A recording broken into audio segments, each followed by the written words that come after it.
বাংলাদেশের রাজনীতিতে উত্তাপ আরও বাড়ছে।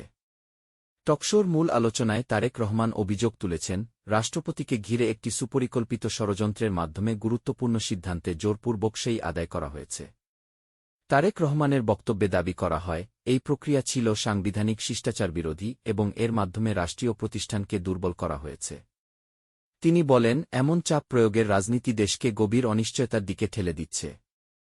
এদিকে আলোচনায় উঠে আসে মুহাম্মদ ইউনূসের নেতৃত্বের বিষয়টিও। সমালোচকদের মতে, ক্ষমতায় আসার পেছনে ব্যক্তিস্বার্থ কাজ করেছে কিনা, এ প্রশ্ন এখন জনালোচনায়।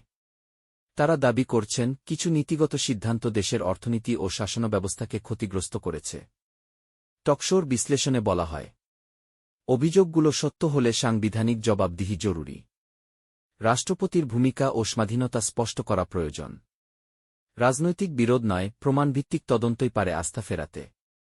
সব মিলিয়ে এই বিতর্ক শুধু রাজনৈতিক বক্তব্য নয়, এটি রাষ্ট্রীয় শাসন, সাংবিধানিকতা ও ভবিষ্যৎ স্থিতিশীলতার বড় প্রশ্ন।